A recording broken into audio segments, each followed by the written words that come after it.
Section 1. Hey guys, tonight we're taking a journey back in time, not to the battlefields or the high seas, but deep into the very heart of a Viking home.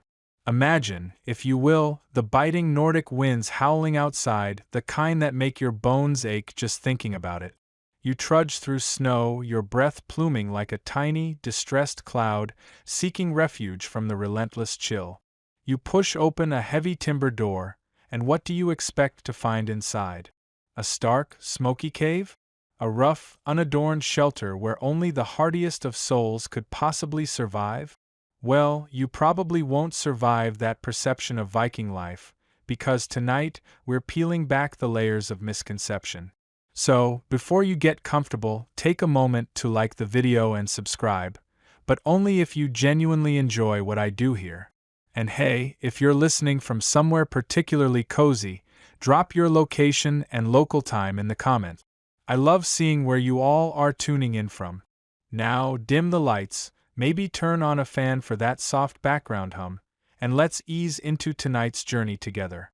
You've probably seen the movies, right? Bearded warriors, horned helmets, which, by the way, they rarely, if ever, wore into battle, a fun little historical inaccuracy for you, and long ships cutting through icy waves.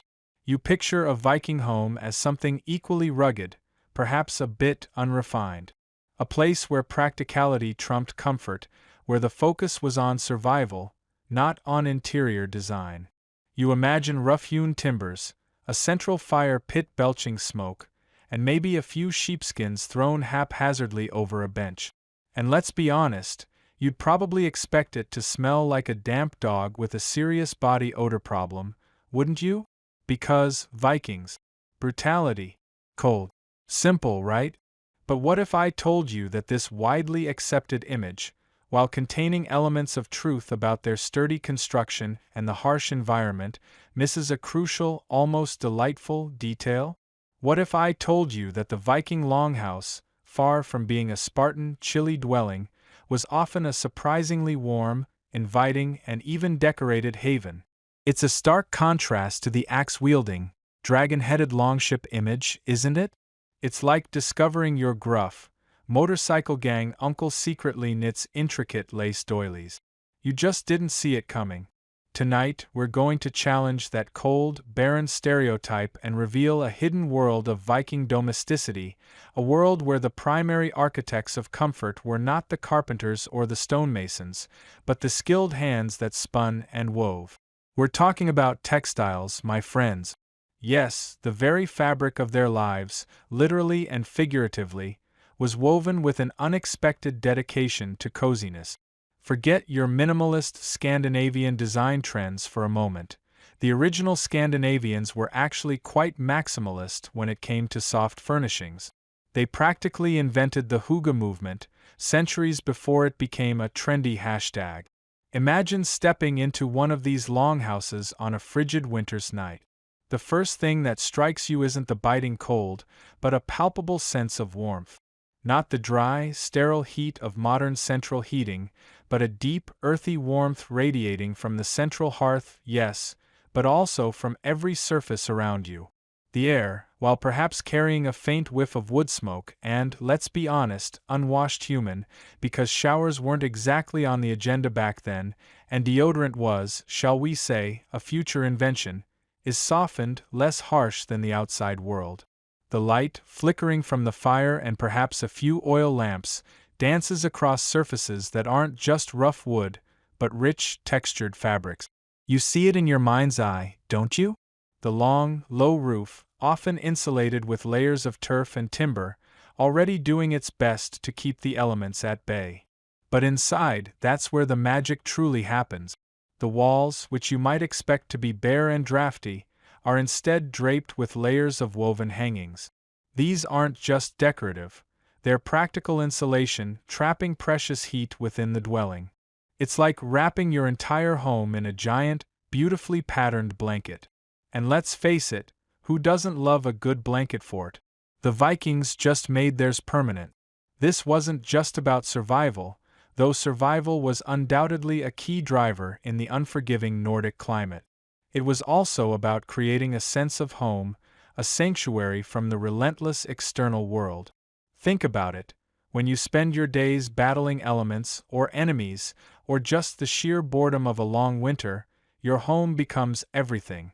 It becomes your refuge, your stronghold, and your comfort zone. And the Vikings, despite their fearsome reputation, were incredibly adept at making their homes exactly that. One mainstream historical fact that supports this is the very construction of the longhouse itself. These structures, typically long and narrow, often featured double-layered walls, sometimes packed with earth or turf, and thick, insulating roof. This inherent structural warmth was then amplified by the extensive use of textiles.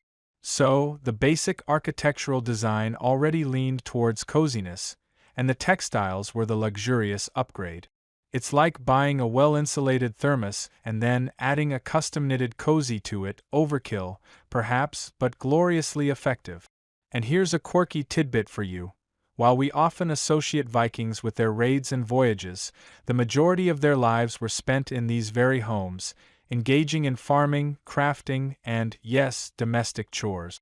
In fact, archaeological evidence from sites like Firket in Denmark or the famous Oseberg ship burial in Norway reveals not just weapons and tools, but an astonishing array of everyday textile items, fragments of bedding, clothing, and decorative hangings. It suggests a domestic life far richer and more nuanced than the brutal barbarian stereotype allows. It's like finding out Conan the Barbarian had a penchant for collecting artisanal throw pillows. You just know he'd deny it vehemently. Now, you might be thinking, but how much of this was truly about coziness versus pure necessity? And that, my friends, brings us to an open scholarly debate. Historians still argue whether the primary motivation for such extensive textile use was pure survival and insulation, or if there was a deeper, inherent desire for aesthetic beauty and domestic comfort from the outset.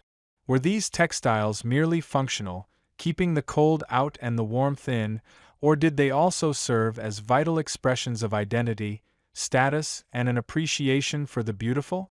The truth is likely a blend of both, a testament to the ingenuity and resourcefulness of a people who understood that a truly resilient spirit needed a warm and inviting place to rest. So, as you settle deeper into your own comfortable bed, imagine the Viking family, bundled in their woolen blankets, perhaps gathered around the flickering hearth, the woven walls around them muffling the sounds of the stormy night. Their homes weren't just shelters. They were textile-rich sanctuaries, crafted with care and an eye for comfort that might just surprise you. And that, my friends, is just the very beginning of our journey into the surprisingly cozy world of Viking domesticity. Section 2. You stand before it now, a low, elongated shadow against the twilight sky. This isn't the grand stone castle of your storybooks, nor the bustling timbered city you might envision. No, this is something far more ancient, far more elemental, a Viking longhouse. And as you approach, a faint, earthy scent, mingled with wood smoke, begins to fill the crisp air, a prelude to the warmth you're about to discover within. Imagine for a moment, if you will, that you're not just an observer, but a Viking coming home after a long day. Perhaps you've been out tending the fields, or maybe you've just returned from a bracing journey on the fjord, the salt spray still clinging to your wool tunic. You trudge towards the low-slung entrance, a heavy timber door, often set slightly off-center, almost like the architects were playing a subtle game of find the hidden opening. There's no doorbell here, no welcoming porch light, just the quiet promise of shelter. As you push open the heavy door, probably a single plank of thick, sturdy wood, you step from the biting Nordic chill into a world that immediately shifts your perception of Viking life. The first thing that greets you isn't a blast of heat, but a comforting, slightly smoky warmth, thick with the scent of burning peat and dried herbs. Your eyes, accustomed to the fading daylight, slowly adjust to the dim, flickering glow emanating from the very heart of the structure. This is the longhouse, your cozy foundation, and it's a master class in pragmatic, sustainable architecture for its time. Think of it as the ultimate open-plan living, Viking edition, but without the exposed brick or the minimalist aesthetic. Instead, you get exposed timber, turf, and a whole lot of earthy charm. The typical longhouse was, as its name suggests, long, often stretching anywhere from 50 to over 200 feet in length, though usually more modestly sized for a single family. It was also surprisingly narrow, creating an almost tunnel-like effect that helped to trap heat.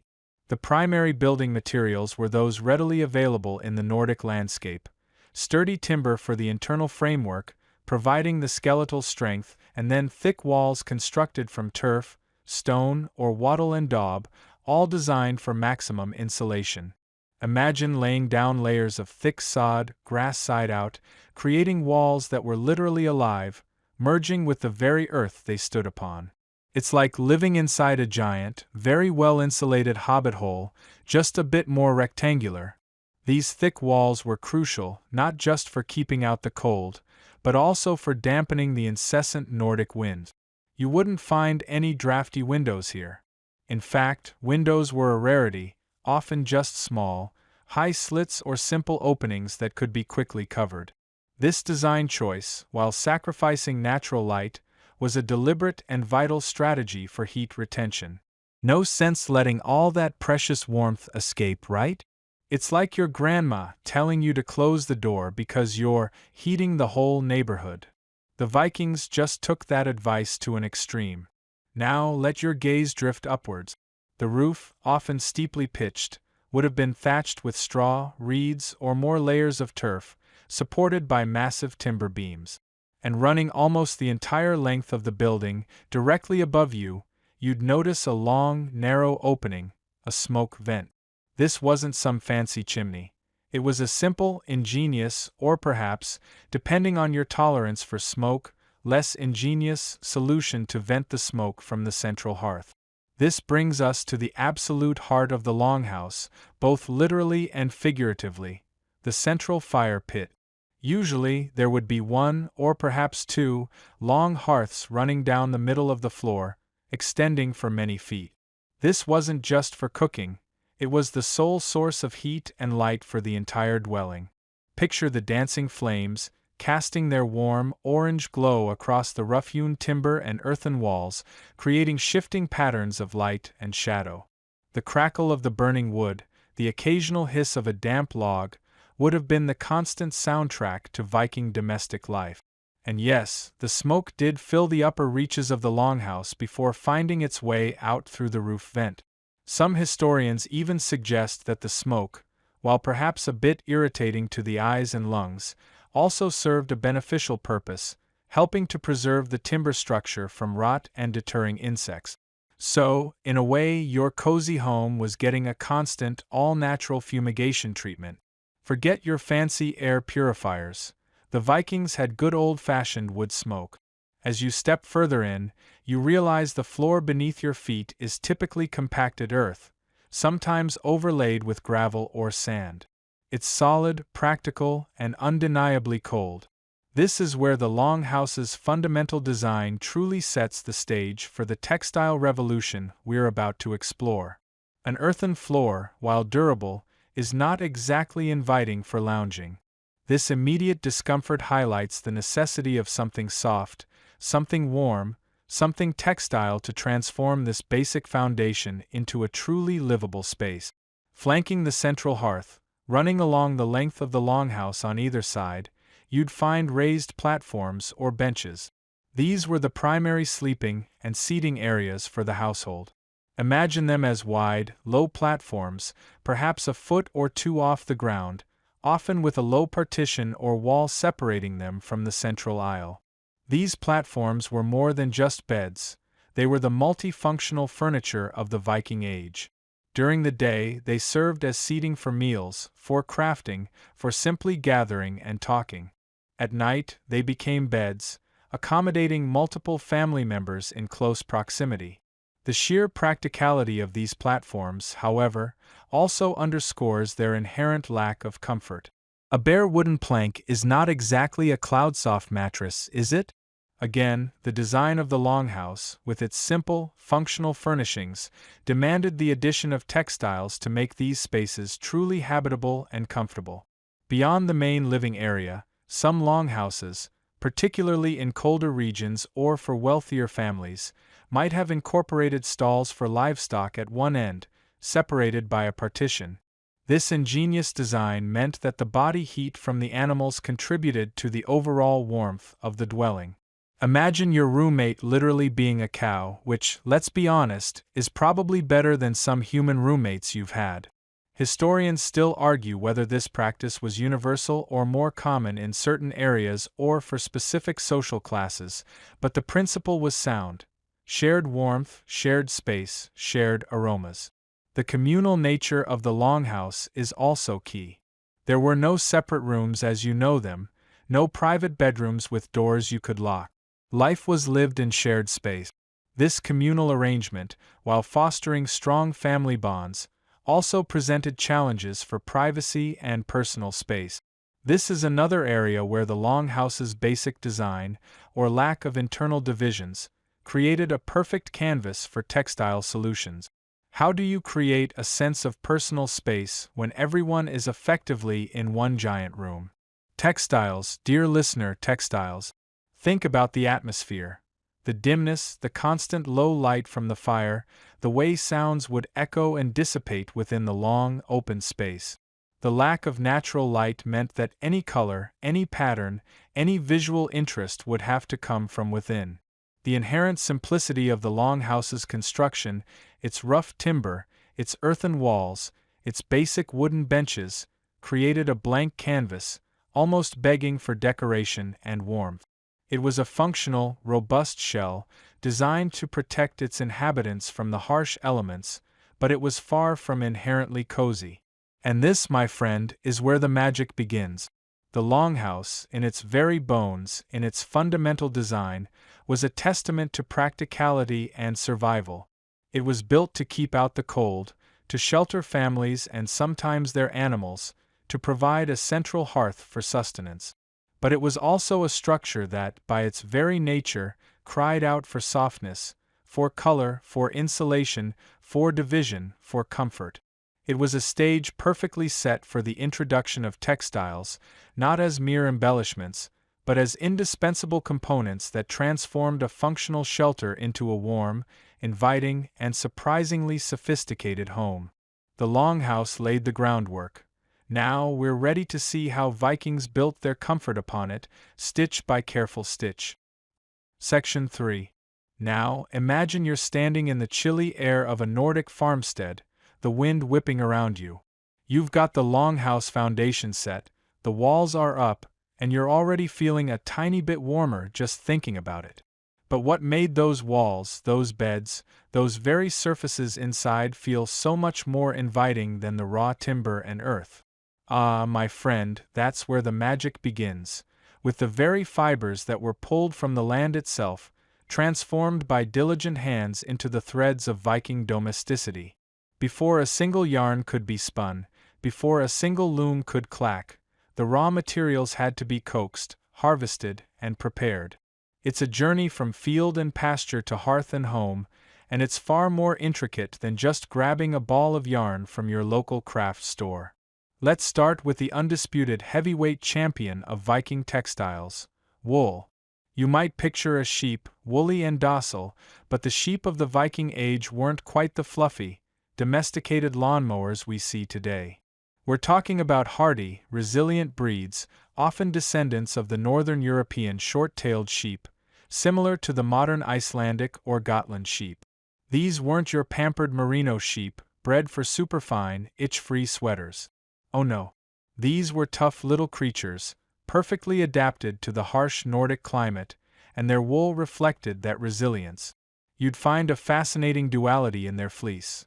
A coarse, shaggy outer coat, often called the hair layer, which was incredibly durable and water-repellent, shedding rain and snow with ease. It was the original Gore-Tex, just, organic and a little more sheep-smelling. Beneath that, nestled close to the skin, was a finer, softer undercoat, which provided the actual insulation.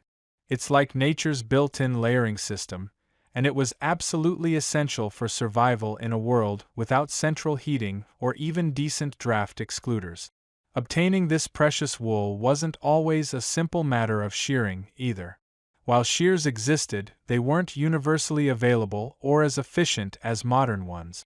For many of these ancient breeds, particularly the short-tailed varieties, a significant portion of their fleece would naturally shed or pluck in the spring.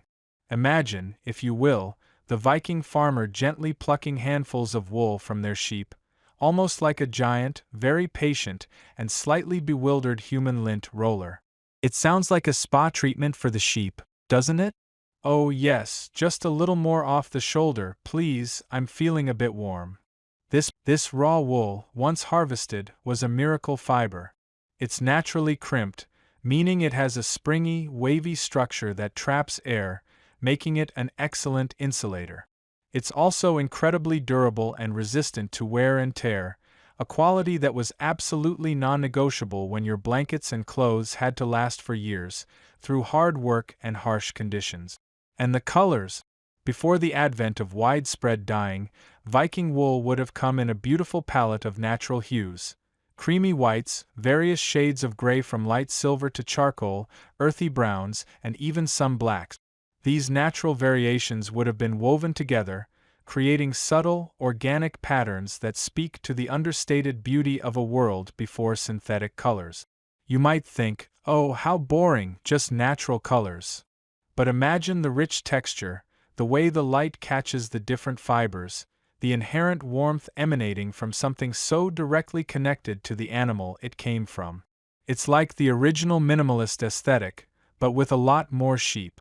Now, let's turn our attention to the unsung hero of Viking textiles, flax. While wool provided the bulk and the warmth, flax offered a different kind of comfort and utility. You see, flax is a plant, a tall, slender stalk that produces the fibers we know as linen. Cultivating flax was a completely different endeavor from raising sheep, demanding a different kind of agricultural knowledge and a whole lot of elbow grease. You'd plant the seeds in spring, watch the delicate blue flowers bloom in summer, and then, crucially, harvest the stalks in late summer before they fully ripened. This wasn't a job for the faint of heart or the easily bored. The process of turning flax stalks into usable fiber was, to put it mildly, an olfactory adventure. After harvesting, the stalks were subjected to retting. This involved soaking them in water, often a slow-moving stream, a pond, or even just dew on the ground, for several weeks. The goal? To allow bacteria to break down the pectin that binds the fibers to the woody core of the plant. And let me tell you, that bacterial action creates a smell. A pungent, earthy, slightly sulfuric smell that would make a modern city dweller wrinkle their nose and probably call the hazmat team. It's the smell of decomposition, of transformation, of a truly committed textile artist. Imagine trying to explain that aroma to your friends. Oh, that's just the smell of my new bedsheets, they're authentically Viking ret. You probably wouldn't get many sleepover invitations. Once the retting was complete, and the stalks were sufficiently stinky and softened, they were dried and then subjected to a process called scutching. This involved beating the stalks to break away the woody outer layers, leaving behind the long, desirable fibers. Think of it as a very aggressive massage for plants. After scutching, the fibers were hackled, pulled through combs with increasingly finer teeth to separate the long, straight linen fibers from the shorter, coarser tow. This was meticulous work, requiring patience and a keen eye, as each step brought the raw plant material closer to the smooth, strong threads that would become their everyday fabrics. Flax fibers, once prepared, were a revelation. Unlike wool, linen is smooth and cool to the touch, making it ideal for garments worn closer to the skin, or for items where durability and a crisp feel were desired. It's incredibly strong, much stronger than wool, which made it excellent for things like sails, a critical component of Viking life, but also for sturdy clothing, bags, and yes, even some bedding. It doesn't insulate as well as wool, but it's highly breathable, making it comfortable in warmer conditions or as a base layer. Historians still argue whether flax cultivation was as widespread across all Viking territories, given regional climates and soil differences, but its presence in archaeological finds confirms its importance. It's a testament to their ingenuity that they mastered both the cozy warmth of wool and the crisp strength of linen. While wool and flax were the undeniable stars of the Viking textile show, there were other supporting acts. Nettles, for instance, could also be processed to yield a strong, linen-like fiber, though it was more labor-intensive and less common. It's a bit like trying to make a gourmet meal out of weeds, possible, but not always practical. Animal hides and furs, while not fibers in the traditional sense, were also crucial for warmth and floor coverings, providing an additional layer of insulation and comfort. You might imagine a bearskin rug, but it was more likely sheepskins or reindeer hides, draped over benches or laid on the floor. These weren't just decorative, they were absolutely vital for survival. So, when you picture the raw materials of a Viking home, don't just think of logs and stones. Think of the living, breathing fibers. The sheep, patiently enduring their spring plucking or shearing, offering up their warm, lanolin-rich fleece. Think of the flax fields, swaying gently in the breeze, soon to embark on their smelly transformation in the Redding Pond. These weren't just commodities. They were integral parts of the ecosystem, harvested with respect and transformed with incredible skill. They are the very first threads in the story of how Viking homes became surprisingly cozy, proving that even in the toughest environments, comfort finds a way. Section 4. You've explored the raw materials, the hardy wool from those surprisingly resilient sheep, the versatile flax that grew so well in the northern lands. You've imagined them gathered, cleaned, and perhaps even dyed with the earth's vibrant pigments. But now we move from the raw potential to the crafted reality, a transformation that turns humble fibers into the very essence of Viking comfort. This is where the true alchemy happened, where warmth was quite literally spun and woven into existence, thread by painstaking thread. Imagine, if you will, a longhouse interior, perhaps a bit smoky from the central hearth, but otherwise filled with the quiet hum of domestic industry. Your hands, if you were a Viking woman or and often men too, for certain tasks, would be intimately familiar with the feel of unspun fiber. For wool, it's a soft, slightly oily cloud, sometimes tangled, sometimes holding bits of straw or burrs. For flax, once reft and processed, it's a stiffer, more lustrous bundle, ready to be softened and separated. Before you can even think about weaving, you need yarn. And yarn, my friend, does not simply appear. The first step in this fascinating journey is spinning. It's a process so ancient, so fundamental, that it almost feels like a primal act of creation. You begin by preparing the fibers.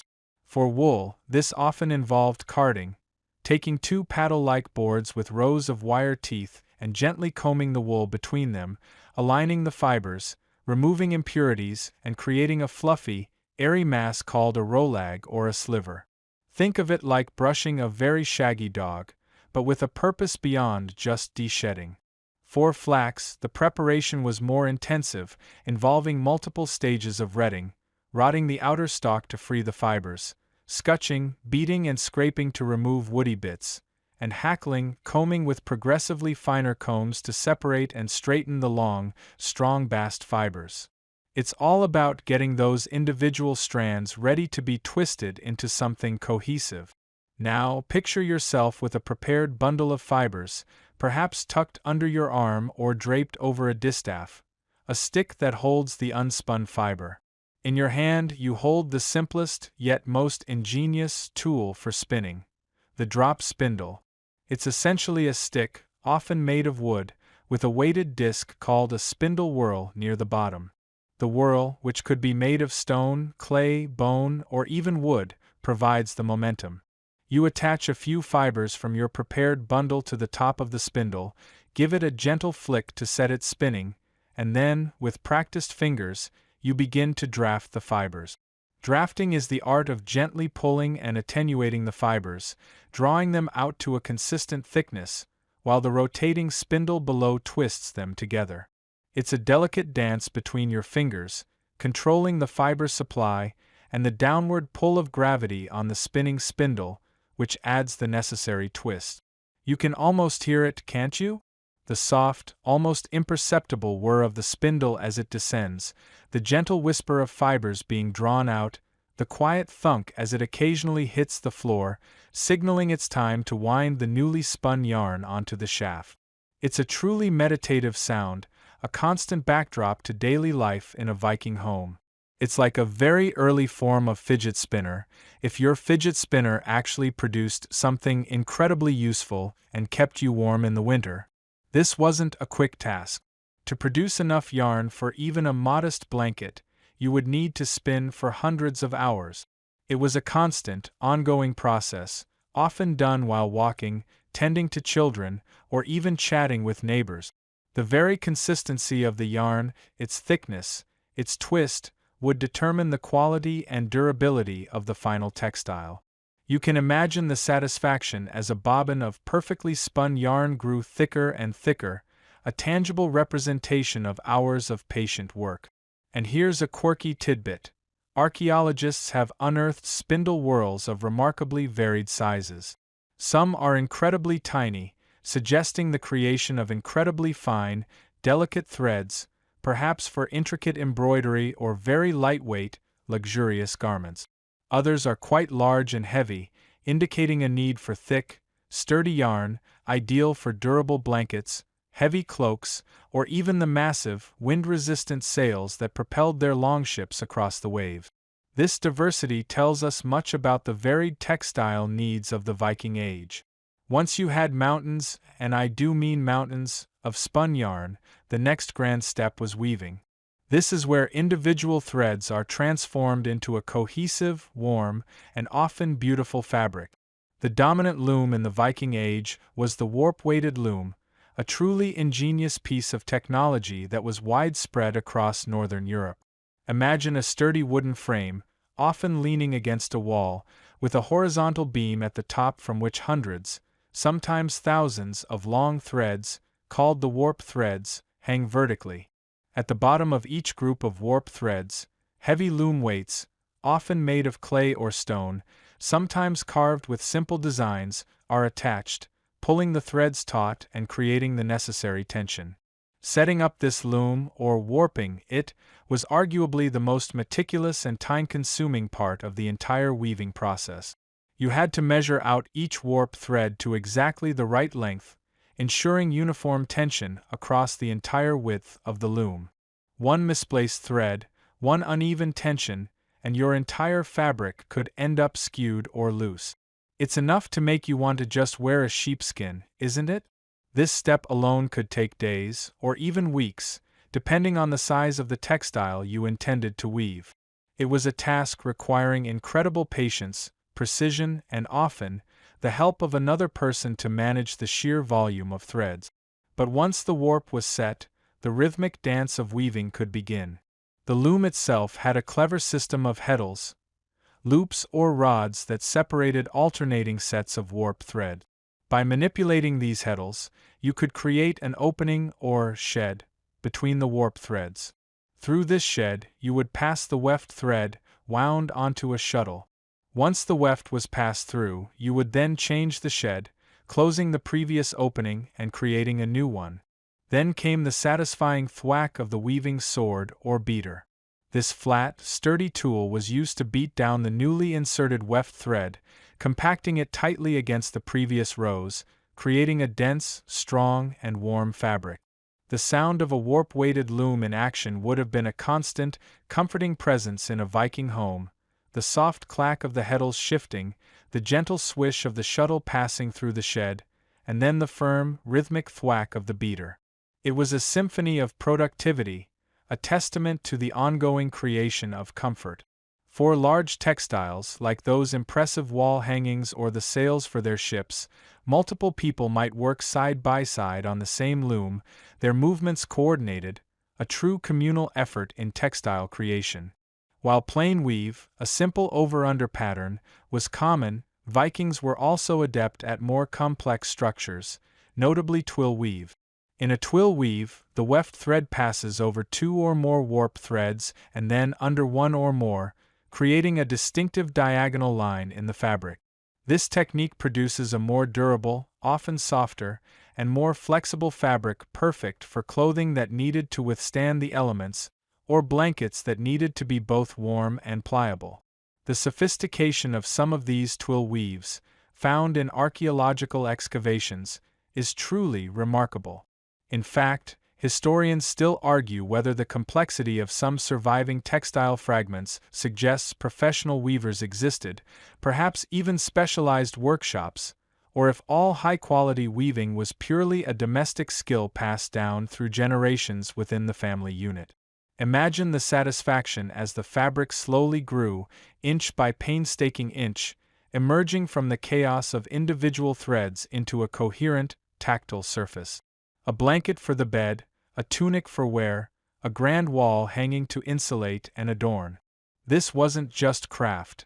It was a fundamental act of survival and an expression of domesticity. They didn't have central heating, but they certainly had central weaving, a constant, productive hum that transformed raw materials into the very fabric of their cozy lives. Each spun thread, each beaten weft, contributed directly to the warmth, the comfort, and the surprising softness of a Viking home. It was a tangible manifestation of ingenuity, perseverance, and the deep human need to create a sanctuary against the wild world outside. Word count: 1,368. Waiting, continue. Section 5. You've journeyed with us through the very fibers and the intricate weaving that gave life to Viking textiles. Now, imagine yourself standing inside that longhouse again, but this time, the sun is setting, casting long, flickering shadows from the central hearth. The chill of the Nordic evening begins to seep in, a subtle reminder that outside, the world is preparing for a long, unforgiving night.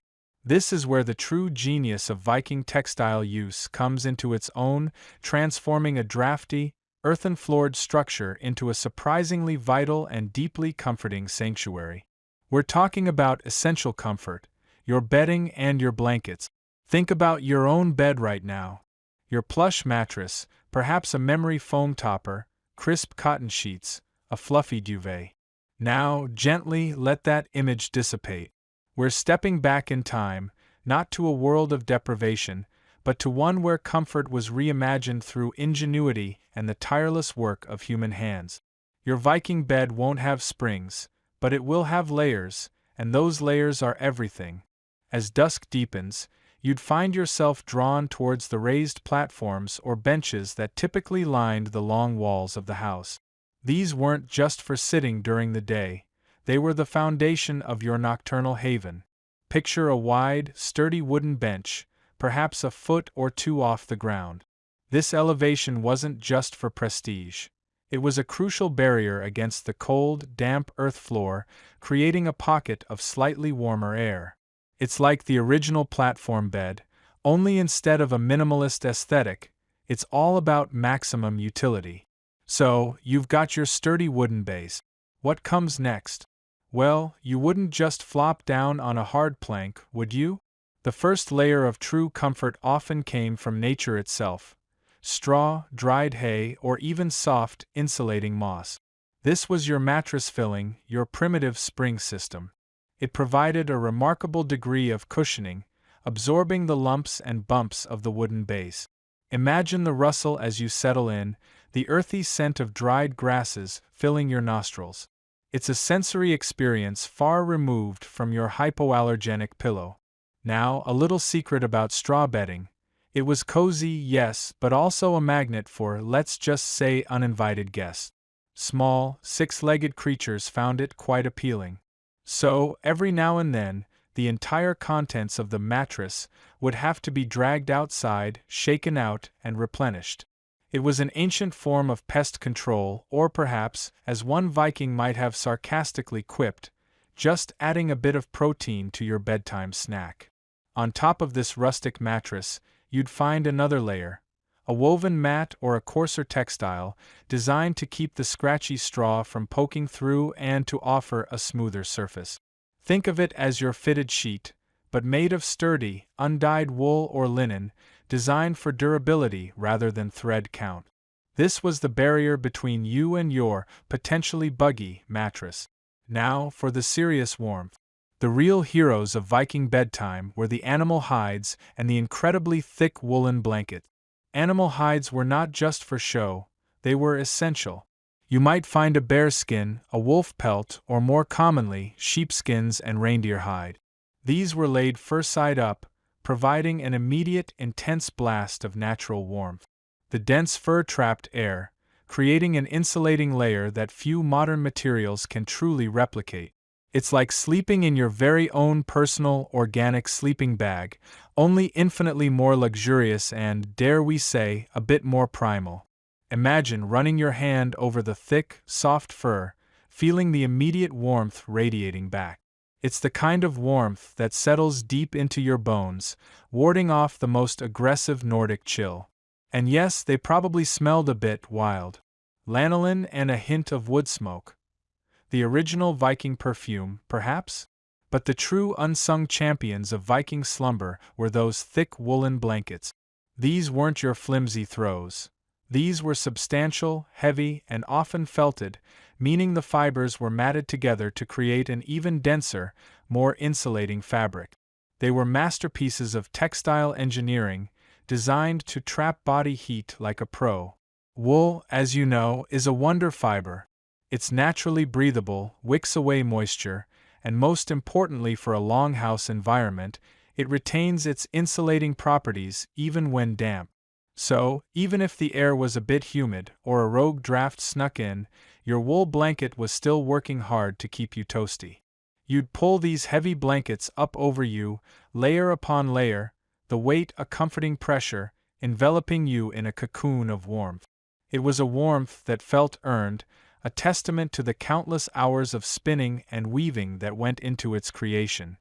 Historians still debate the precise arrangement of sleeping spaces within the longhouse, particularly whether designated family bedrooms existed or if it was truly an open communal space for sleeping, with privacy created by textile screens.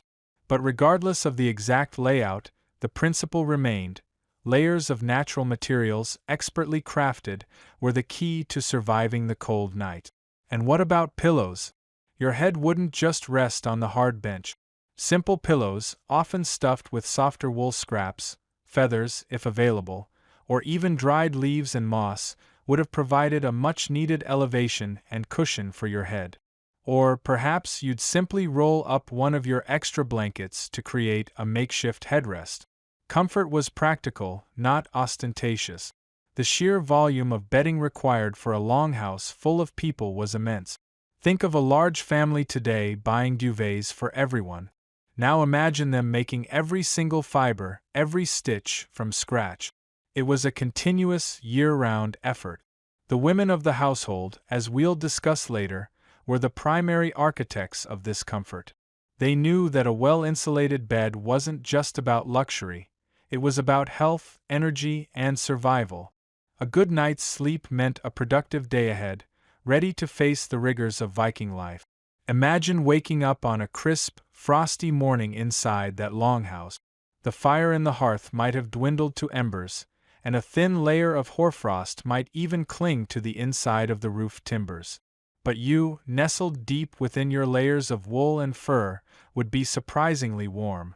The thought of emerging from that cozy cocoon, perhaps to face the biting wind and the day's chores, might have been the original 5 more minutes struggle. You'd pull the blankets just a little tighter, savoring the last moments of deep, enveloping warmth, before the calls of the day and the promise of a hot breakfast finally lured you out. This wasn't just about enduring the cold, it was about creating a space of genuine repose. The essential comfort of Viking bedding and blankets transformed the raw, elemental challenge of the Nordic climate into an opportunity for profound, tactile coziness. It reminds you that even in a world without central heating or memory foam, Humanity has always found ingenious ways to make life not just bearable, but truly comfortable. Section 6. As you slowly peel yourself from the comforting layers of wool and furs that made your bed a surprisingly snug haven, your eyes begin to adjust to the soft, shifting light filtering through the smoke hole above. The longhouse air, though still carrying the ghost of last night's cooking fires and the earthy scent of the floor, feels less biting than you might have imagined. And as you stretch, perhaps giving a little yawn that echoes just a little less than it would in a truly empty space, you start to notice the silent heroes of Viking interior design, the magnificent textiles adorning the walls. Imagine, for a moment, the bare walls of a longhouse. Depending on its construction, you might be looking at rough-hewn timber planks, perhaps some wattle and daub, or even simple stone. While sturdy, these materials are hardly known for their insulating properties. They're like that one friend who promises to keep a secret but immediately tells everyone if they just let all the warmth escape. But the Vikings, ever resourceful, weren't about to let their cozy atmosphere dissipate into the cold Nordic air. Instead, they draped their interiors with an astonishing array of woven wonders, tapestries and hangings that served not just as decoration, but as vital, multifunctional layers of comfort and communication. You run a hand over the rough yet soft texture of a large wall hanging beside you. It's thick, undeniably so, woven from the same hardy sheep's wool that made up your blankets. This isn't just a pretty picture, it's a thermal shield. Think of it as the original, organic double glazing for your home, long before anyone even conceived of glass. Each thread, each tightly packed weave, created tiny pockets of air, trapping the precious warmth generated by the central hearth and preventing it from escaping through cracks and crevices in the longhouse walls. In a world without central heating, every degree mattered, and these hangings were the unsung heroes of energy efficiency.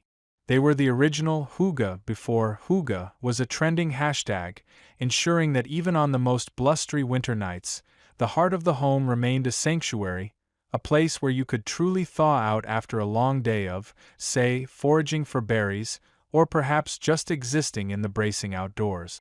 But their function extended beyond mere insulation.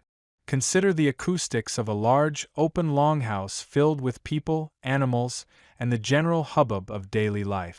The sounds of conversations, the clatter of tools, the rustling of straw, the occasional bleat of a sheep seeking refuge indoors, it could quickly become an overwhelming cacophony. Those soft, fibrous wall hangings acted like giant, ancient sound-dampening panels. They absorbed echoes and muffled ambient noise, creating a calmer, more pleasant auditory environment. It's the kind of subtle improvement you might not consciously notice until it's gone, like suddenly realizing how much more peaceful your modern home is after you finally hang those curtains you bought 3 years ago. So, while you're enjoying a quiet evening by the fire, listening to the gentle murmur of voices, you can thank these woven wonders for helping to keep the longhouse from sounding like a permanent, very loud barnyard disco. This practical, yet often overlooked, acoustic benefit is a quirky little tidbit that really highlights the sophisticated understanding Vikings had of their living spaces. Now, let your eyes drift across the wall, really taking in the patterns and colors. This is where the artistic magic truly comes alive. Forget stark, minimalist Scandinavian design for a moment. Viking interiors were vibrant. These hangings, often dyed with natural pigments derived from plants, minerals, and even insects, burst with earthy reds, blues, yellows, and greens. They transformed what could have been a dim, smoky interior into a canvas of shifting light and shadow, a dynamic backdrop to daily life. Imagine stepping into a longhouse on a dreary, overcast day and being greeted by a wall ablaze with the depiction of a dragon, or a ship sailing across a stylized sea, or perhaps a procession of figures. It's like the ultimate before and after home renovation reveal, but instead of new countertops, you get an epic saga unfolding right on your wall. And what did these tapestries depict? Here's where they truly became woven stories. While we'll delve deeper into the specific motifs and meanings later, it's impossible to talk about wall hangings without acknowledging their narrative power. They weren't just abstract patterns, many were grand, sprawling visual chronicles. You might find scenes from Norse mythology, depicting the gods and goddesses in their epic struggles and triumph.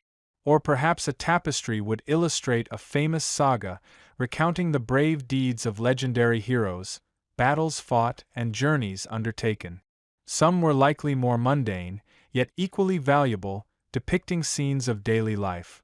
Farming, feasting, crafts, and social gatherings, offering a window into the rhythms of the community.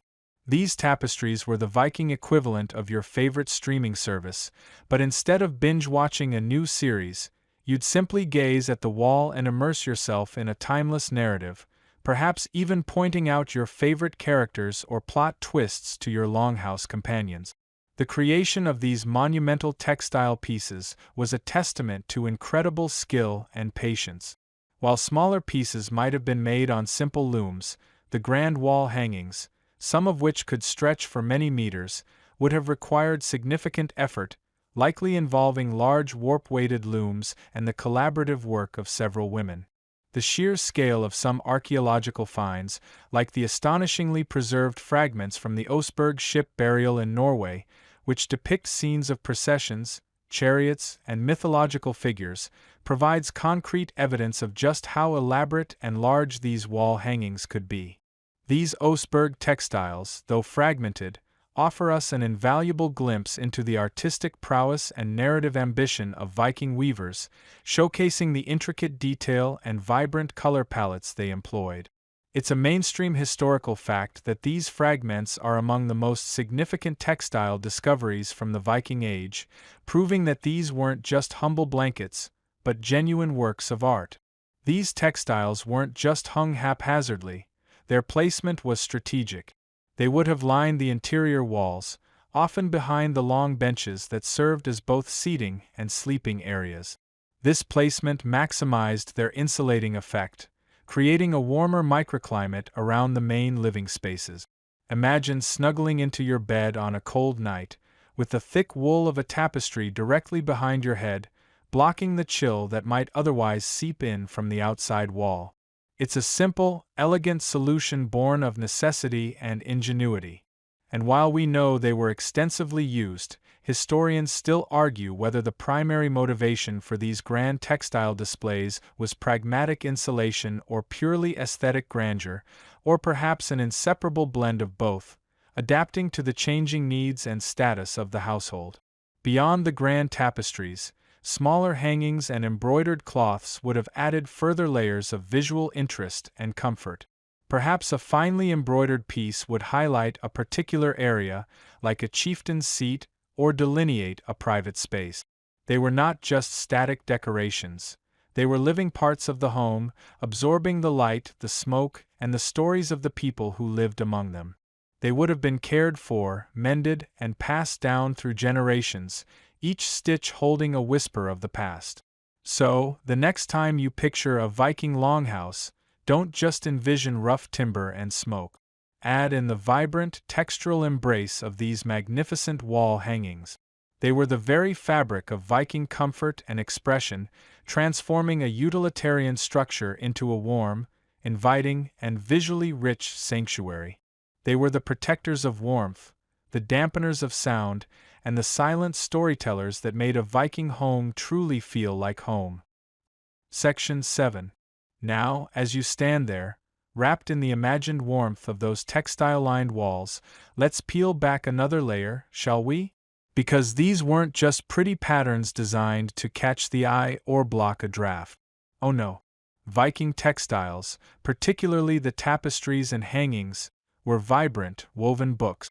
They were the original visual storytelling, long before Netflix or even illuminated manuscripts. You're about to discover that every stitch, every color, every intertwining line held a whispered tale, a hidden meaning, a piece of the very soul of the Viking world. Imagine leaning in, nose almost touching the coarse, yet surprisingly soft, wool of a wall hanging. You wouldn't just see a pattern, you'd read it. The most common visual language you'd encounter would be the animal motif. These weren't just cute little critters. They were powerful, symbolic beasts, often depicted in a style we now call gripping beast art. Picture a tangle of serpentine bodies, their limbs intertwining, jaws snapping, eyes wide with a primal energy. These weren't just decorative flourishes, they often symbolized chaos, power, and the untamed forces of nature. Sometimes they represented specific mythical creatures, like the Midgard serpent, Jormungandr, whose colossal body encircled the entire world, or the terrifying wolf Fenrir, whose eventual escape would herald Ragnarok. It's like their version of a superhero comic, but with more fangs and less spandex. Then there are the birds. Ravens, for instance, were sacred to Odin, his two ravens, Hugin, thought, and Munin, memory, flying across the world daily to bring him news. Seeing a raven motif might remind you of wisdom, prophecy, or even the grim reality of battle, where ravens often feasted on the fallen. Eagles, too, soared through their art, embodying nobility and strength. It's a bit like how we might put a majestic lion on a family crest today, except for the Vikings, these animals were deeply integrated into their cosmology. Beyond the snarling beasts, you'd also find an astonishing array of geometric and interlace patterns. Think of intricate knots that seem to have no beginning or end, spiraling designs that draw your eye deeper and deeper into their labyrinthine depths. These weren't just for visual appeal, though they were certainly beautiful. The endless knots, for example, often symbolized eternity, the interconnectedness of all things, or perhaps even the cyclical nature of life and death. It's the kind of pattern that, if you stare at it too long after a long day of axe-throwing practice, might just make your eyes cross. Historians still debate whether these complex interlace patterns were purely aesthetic or always carried a specific mythological significance, but it's hard to deny the hypnotic pull of their endless flow. More rarely, but profoundly, you would encounter textiles depicting human figures or narrative scenes. The most famous examples come from the Oseberg ship burial, where fragments of an incredibly elaborate tapestry were found. This mainstream historical fact reveals a vibrant, detailed procession, possibly a religious ritual or a mythological narrative, complete with figures riding horses, chariots, and even a man leading an animal on a leash. Imagine walking into a longhouse and seeing a scene from the sagas unfolding on the wall, woven in vibrant wool. It would be like having your favorite epic poem constantly playing in your living room, without the annoying commercials. These were not just decorations, they were visual reminders of their shared history, their gods, their heroes, and their place in the cosmos. They reinforced communal memory and belief, acting as powerful cultural anchors in a world without widespread literacy. Sometimes you might even spot specific symbols woven into the fabric. While not as common on large tapestries as on smaller, personal items, symbols like Thor's hammer, Mjolnir, might appear, offering protection and strength. The Voknut, a symbol of three interlocking triangles, often associated with Odin and fallen warriors, could also be found. These weren't just abstract doodles, they were powerful sigils imbued with belief and intent. It's a bit like wearing a lucky charm, but instead of a tiny rabbit's foot in your pocket, you've got a massive, woven blessing on your wall. And speaking of luck, here's a quirky tidbit. Some scholars suggest that certain patterns, particularly the more abstract and complex ones, weren't just symbolic but also apotropaic, meaning they were believed to ward off evil spirits or bad luck. So, your cozy wall hanging wasn't just keeping you warm, it might have been actively chasing away ghouls while you slept. No wonder they felt so safe. The colors themselves also told a story. The rich reds, deep blues, earthy greens, and vibrant yellows weren't just chosen for aesthetic appeal. They spoke of the resources available, the skill of the dyer, and the effort invested. Madder root gave them those deep, passionate reds, while woad provided blues that could range from sky-like lightness to the profound depth of the ocean. These natural dyes were labor-intensive to produce, making a textile rich in varied, strong colors a clear indicator of wealth and status. It was like saying, "Yes, we're doing very well, thank you very much, and we have the perfectly dyed wall hanging to prove it." Think about the women who created these masterpieces. They were not merely craftspeople, they were the custodians of their culture's visual language, the weavers of memory and meaning. They translated abstract concepts, epic tales, and deep-seated beliefs into tangible form, stitch by painstaking stitch. They were the ultimate storytellers, creating narratives that would silently educate, inspire, and protect their families for generations. It's a job that required immense skill, patience, and a profound understanding of their world. Imagine trying to explain the symbolism of a particularly complex gripping beast pattern to a restless toddler. No, Bjorn, that's not a fluffy cat. That's the embodiment of primordial chaos. Now, stop pulling on it. So, when you picture a Viking home, don't just see functional textiles. See a living gallery, a vibrant library of woven stories. Each tapestry, each blanket, each cushion cover wasn't just a piece of fabric. It was a conversation piece, a teaching tool,